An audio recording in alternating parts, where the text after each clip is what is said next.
I survived 100 days in Terraria. Please subscribe and enjoy the video.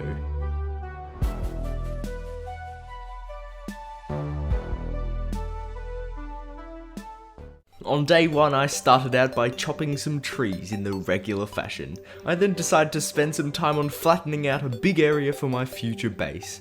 I then went off to search for some stone and soon found a cave which I entered cautiously. After gathering some stone, night came and there were lots of monsters, so I boxed myself in and waited for sunrise. When I arrived home early in the morning of day 2, I crafted a furnace which I used to smelt up all of the ores that I had been collecting the previous day. After that, I went back to the cave to collect some more resources before returning home and starting construction on my new house. I dedicated day 3 to building up the basement to my future base, but first I needed stone. Lots of stone. I mined stone for a very long time, then turned all of the stone into stone bricks that I then placed in the walls of the basement. I worked all day on my house on day 4, I collected items in the morning, then built during the night. I was very productive that day. And by the time day 5 arrived, my starter house was complete. Now that it was finished, I decided that it was time to do a little exploring, so I ran in a direction and didn't stop until I came across a dungeon-looking building. After looking around it for a while, I noticed that there was a floating island right above it, so I spent the rest of the day pillaring up to the island, then looting the chest. I managed to get home by midday of day 6. Since I was already exploring, I put away all the items that I'd gathered and went the other way. I walked until I came across the Crimson, which I attempted to cross but ended up being killed by a giant spider. I then spent the rest of the day in the caves collecting ores. I spent all of day 7 in a bright blue underground biome collecting all kinds of ores and breaking lots of loot pots. I also spent all of day 8 in the cave gathering loot and killing skeletons. I finally arrived home from my mining journey on day 9, so after putting away all of my loot I started crafting. I made a bunch of new crafting benches such as a sawmill and a loom. That night was also a blood moon, so I blocked off all of my doors and sat tight until day came. When day 10 arrived, I decided that it was time to get a bed, so as soon as it was safe to go out, I went back into the cave to collect cobweb. When I had a bunch, I very much on purpose fell down a hole and died, respawning me back at my base. I then crafted up my bed and went to sleep. In the morning of day 11, I realized that I met the criteria for quite a lot of NPCs, so I got to work building a house. By the time the sun set, the new house was complete and the zoologist moved in. I then went back to my own house and went to bed. I woke up on day 12 to the travelling merchant on my roof. After saying hi, I got to work building a house for when the real merchant arrived. Then the zoologist fell in, so I made it her house. After construction was complete, I went to bed hoping that the merchant would like his new home. In the morning of day 13, I woke up to realise that my travelling merchant was gone, so I went into an ice cave to gather some loot. After getting some good money, I recalled home to find my new merchant, from which I bought a piggy bank. As I was going home, the nurse appeared and took residence in my home. Day 14 was officially the day I wanted to beat the eye, so after building an arena during the day, I waited patiently for the eye to spawn. When he did, I spammed lots of arrows at him and eventually I killed him. I then made the blood butcher out of the ore and went to bed. When day 15 came around, I wanted to do some exploring, so I went all the way to the beach on both sides of the map. As it turns out, my world didn't spawn any living trees, which was very sad. After meeting the angler, I went home and went to bed. I woke up on day 16 and decided that my next big project was going to be a hole all the way to hell. So after purchasing some rope from the merchant, I got to work digging. It took a total of 6 days to dig all the way down, but eventually on day 23 I arrived in hell. So after securing a safe way up and down the elevator, I waited till morning. On day 24, since I was already in hell, I decided to explore the area. After looking around and collecting a couple of obsidian lights, I set up my little hell base, consisting of a bed, some lights and some paintings.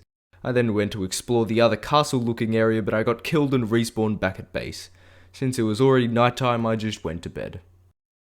When I woke on day 25, the first thing I did was put away all of the loot that I had picked up the previous day. I then got to work converting all of the ore that I had gathered into bars. With my newfound wealth, I made the Bloodlust Cluster, a lead helmet and a silver chestplate. I then went back down into the depths with my new gear and collected ore until nightfall, then went to bed. On day 26, I remembered that I had just left the angler on the beach and never made a house for him, so I quickly grabbed some materials and began construction. After digging a pathway underneath where the house was going, it started raining and I couldn't see what I was doing, so I just went to bed and waited for the rain to pass.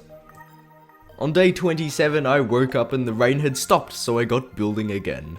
I built an underground passway, and above it I built a small house with an even smaller house above it, like a double-story house. That night was a blood moon, so I couldn't sleep. Instead, I spent the night killing lots and lots of zombies until morning. When I woke up on day 28, I was looking through my chests when I found a gravitation potion. On drinking it, I went flying into the sky and landed on a sky island.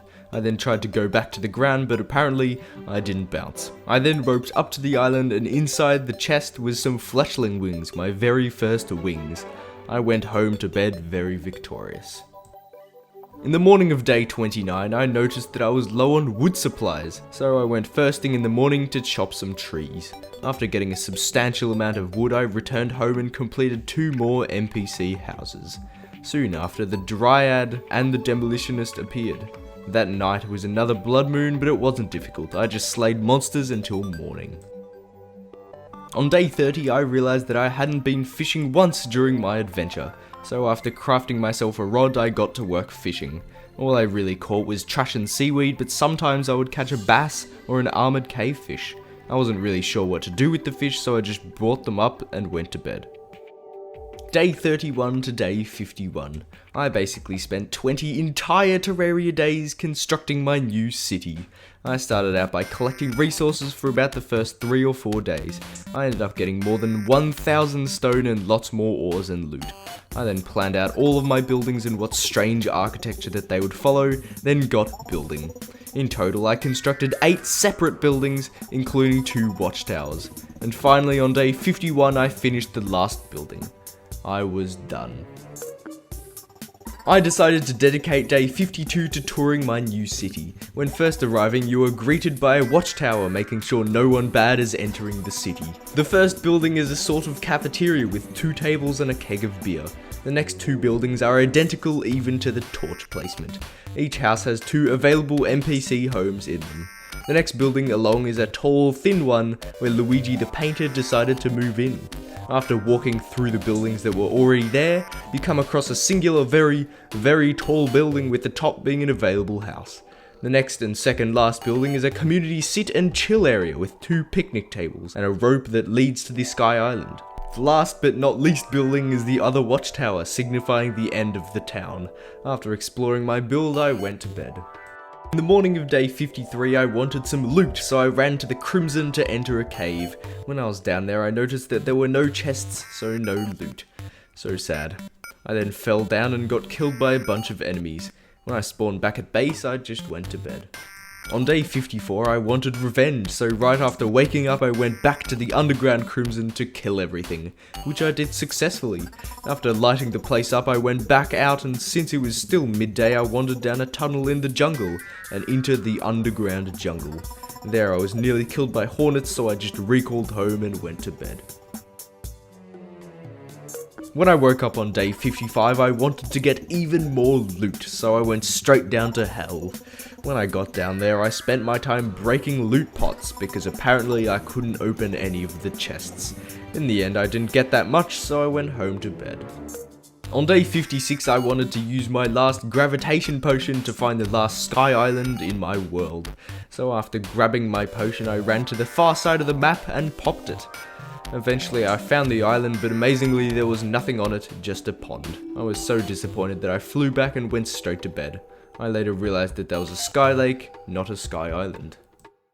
In the morning of day 57, I wanted to kill Skeletron, so I ran to the dungeon and waited for nightfall. When I spawned him in, I managed to kill both of his arms, but somehow he killed me. When I spawned back in, I just went to bed. On day 58 I wanted revenge, but I was also an idiot and didn't record me killing Skeletron. But I can prove to you I did it by entering the dungeon the next day. I entered the dungeon on day 59. I got quite the way down before I died, and when I did I realized how long the run back would be, so I grabbed my bed and made a little base at the dungeon. I then spent the next 10 or so days in the dungeon exploring it to its smallest nooks and crannies, also dying. A lot. But in the end I managed to get heaps of overpowered loot, including a magical staff that shoots homing missiles. After dying for one final time, I took my bed and recalled home for a much needed sleep. On day 71 I was digging through my chests when I found a shadow key for opening chests in hell, so I dropped straight down and got searching. I didn't end up finding anything amazing and ended up also dying, so I went home to bed. On day 72 I had better luck. After a couple of chests I found a flower of fire, which did more than 50 damage, so I took it gratefully. But it was on day 73 that I got a real weapon. I found a superior Sun Fury, which is a very strong flail. With my new weapon I was able to kill a bunch of demons and other enemies. I then stupidly ran into lava, losing nearly 10 gold. I still went home that night very proud of myself. On day 74 I decided to beat the brain, so I grabbed some platform and headed into the underground Crimson. I spent the entire day setting up an arena as there were just too many blood crawlers. Luckily for me, my Sun Fury was more overpowered than them, so I was fine. And finally the day had come. The day to fight the brain and to kill the brain. I broke 3 of the hearts and started the fight.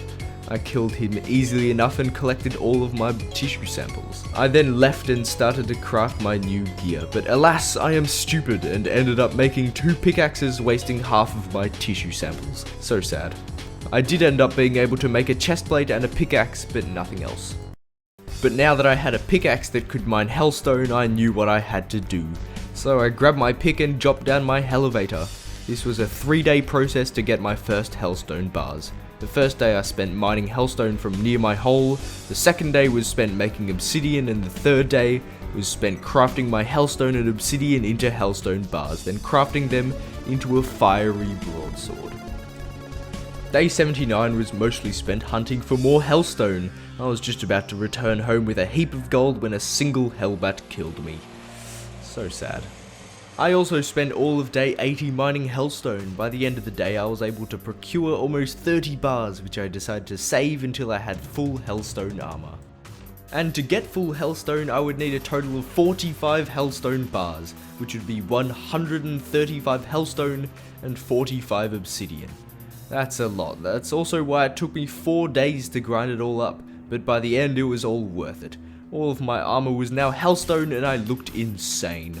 I now had 33 defense, I was unstoppable. It was also almost time to fight the wall, but not quite. I still had a couple of things to do.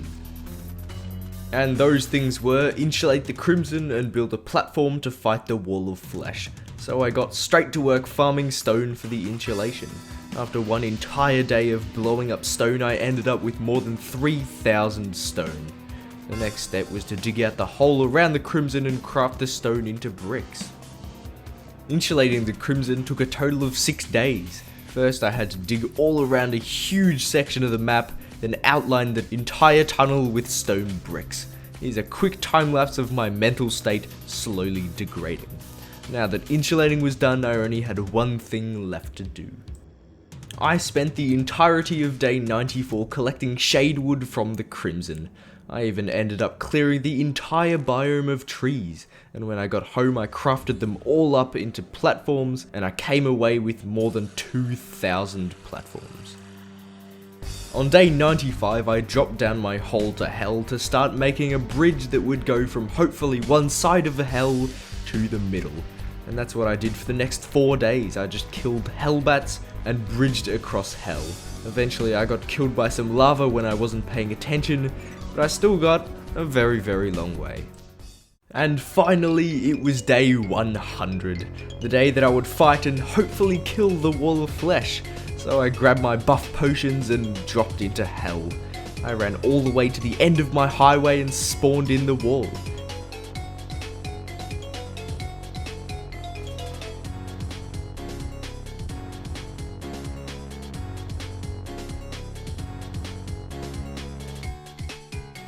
It was a long fight, but eventually I killed it.